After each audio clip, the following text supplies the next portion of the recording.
آج کی کہانی میں میں آپ کو بتاؤں گی کہ کس طرح اپنے ہمسائے کے 19 سالہ لڑکے سے تعلقات قائم کیے اور کس طرح سے مزے لیے اور پھر بعد میں اس سب کے نتائج بھگتے۔ میرا نام روبینہ ہے۔ جو دوست نہیں جانتے تو ان کو بتاتی چلوں کہ مرد میری سب سے بڑی کمزوری ہے۔ میں تھوڑا آوارہ طبیعت کی مالک ہوں اور بچپن سے ہی میری عادت تھی ہر مرد سے ناجائز تعلقات قائم کرنے کی۔ انہی چکروں میں ہی میں نے اپنے خاندان کے بھی تقریباً 95% مرد چکھ لیے اور ایک سے بڑھ کر ایک مزے لیے۔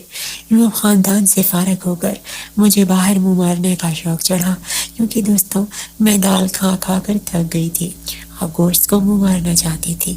یوں میں نے باہر کے بہت مرد لڑکے اور یہاں تک کہ بوڑھے لوگوں سے بھی تعلقات رکھے، لیکن جو کہانی آج میں بتانے جا رہی ہوں یہ میرا باہر کے لوگوں کے ساتھ پہلا تجربہ تھا اور میرا پہلا ٹارگٹ میرے ہمسایوں کا سب سے چھوٹا بیٹا حسن تھا۔ حسن کی امی کا ہمارے گھر کافی آنا جانا تھا اور ہم بھی تقریباً روز ہی ان کے گھر جاتے تھے۔ یعنی ایک طرح سے مختصر بتاؤں تو ہم لوگوں کے گھریلو تعلقات بہت اچھے تھے اور میں ان تعلقات اور رشتوں کو مزید گہرا کرنے کی خواہش مند تھی، لہٰذا ایک اچھی پڑوسن ہونے کا ثبوت دیتے ہوئے میں نے ان کے بیٹے کی مدد کی اور تعلقات قائم کیے۔ لیکن یہ سب کس طرح شروع ہوا یہ ہمارا آج کا موضوع ہے۔ حسن کی امی تو ہمارے گھر دن 5-6 چکر لگاتی تھی، لیکن حسن زیادہ نہیں آتا تھا اور آتا بھی تھا تو بس کبھی کبھار جب اسے میرے بھائی سے کوئی کام ہو۔ اس سب کی وجہ سے حسن سے دوستی کرنا اور بھی مشکل تھا۔ میں سب سے آگاہ تھی اور ایک ہی راستہ تھا کہ میں روز ان کے گھر جاؤں، کسی طرح سے حسن سے دوستی کروں تاکہ وہ میرے ساتھ فری ہو جائے۔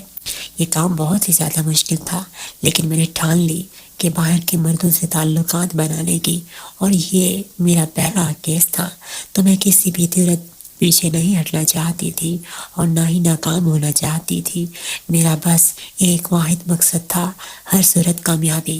چونکہ حسن کی بہن میری کافی اچھی سہیلی تھی، اس لیے میں اکثر ہی ان کے گھر جاتی رہتی تھی، لیکن پہلے جہاں میں دن میں ایک آدھی مرتبہ ان کے گھر جاتی تھی اب پورا دن ان کے گھر رہنے لگی۔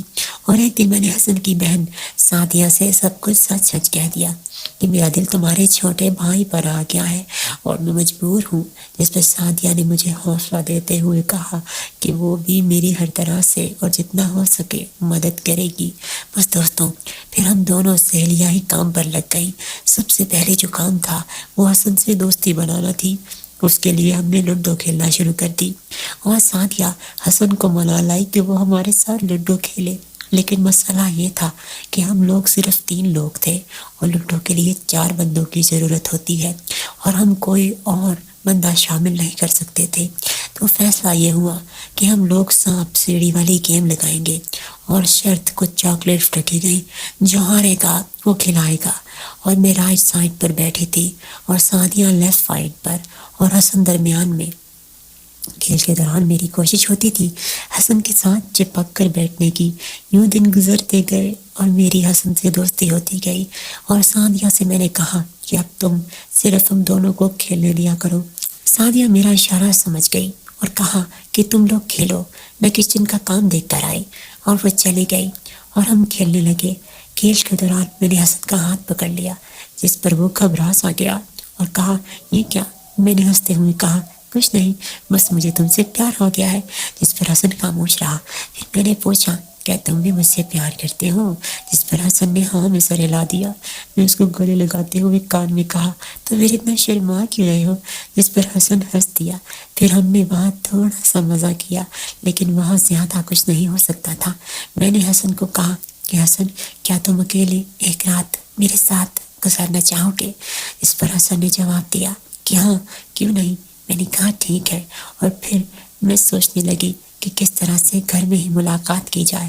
وہاں سوچنے کے بعد بھی میں کوئی فیصلہ نہیں کر سکی، اور پھر اگلے دن سعدیہ کو سارا مسئلہ بتایا، جس پر سعدیہ نے کہا کہ ایک ہی راستہ ہے، لیکن تھوڑا رسکی اور مشکل کام ہے۔ میں نے کہا تم بس راستہ بتاؤ۔ تو سعدیہ نے کہا کہ ایک ہی طریقہ ہے، وہ یہ کہ تم اپنے گھر والوں کو نیند کی گولیاں دے دو، جب وہ سو جائیں تو تم حسن کو کال کرنا، وہ آ جائے گا۔ مجھے آئیڈیا بہت پسند آیا، لیکن میں نے کہا کہ وہ سب تو ٹھیک ہے لیکن میں وہ گولیاں کہاں سے لاؤں؟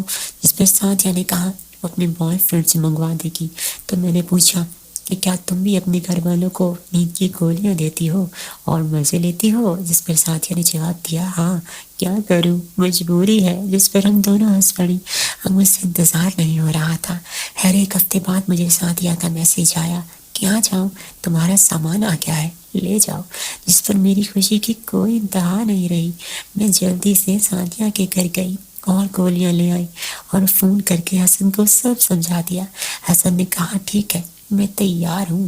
وہ سب میں رات ہونے کا انتظار کرنے لگی۔ میں آج بھی وہ دن یاد کرتی ہوں تو ایسا محسوس ہوتا ہے کہ وہ دن میری زندگی کا سب سے لمبا دن تھا۔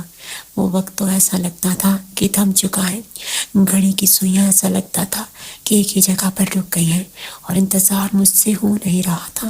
لیکن جیسے تیسے کر کے شام ہو گئی۔ میں کھانا بنانے میں مصروف ہو گئی لیکن میرا مکمل دھیان حسن کی یادوں میں تھا۔ پھر کھانے سے فارغ ہو کر چائے بنانے لگی اور گولیاں میں نے چائے میں ڈال دی۔ میں کافی ڈری ہوئی بھی تھی کیونکہ یہ والا تجربہ میں پہلی دفعہ کر رہی تھی۔ خیر سب نے چائے پی اور سونے کے لیے چلے گئے اور میں انتظار 1 گھنٹے بعد میں کنفرم کرنے کے لیے اٹھی کہ سب سو گئے ہیں یا نہیں۔ باری باری میں سب کے کمرے میں گئی اور کنفرم کیا کہ سب ہی گہری نیند میں تھے۔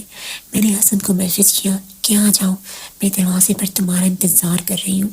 اس وقت دوستوں رات کے 12 بج رہے تھے اور میں دروازے پر کھڑی ہو گئی اور 3 منٹ بعد حسن نے میسج کیا کہ کھولو میں باہر ہوں۔ میں نے دروازہ کھولا اور حسن کے گلے لگ گئی۔ حسن بولا چلو اندر، ادھر ہی سب کچھ کرنا ہے کیا؟ جس پر میں ہنس پڑی اور حسن کو ہمارے اسٹور روم میں لے گئی کیونکہ اگر کوئی جاگ بھی رہا ہوتا تو وہ سب سے محفوظ جگہ تھی، وہاں کوئی نہیں آتا تھا، بس گھر کا پرانا سامان ہی پڑا تھا۔ ہم جلدی سے اسٹور روم میں گھس گئے۔ میں نے لائٹ آن کی اور وہاں ایک چارپائی پڑی تھی لیکن میں نے نیچے ہی چادر بچھائی اور ہم بیٹھ گئے۔ یوں ہی کچھ دیر باتیں کی اور پھر اصل کام شروع کیا۔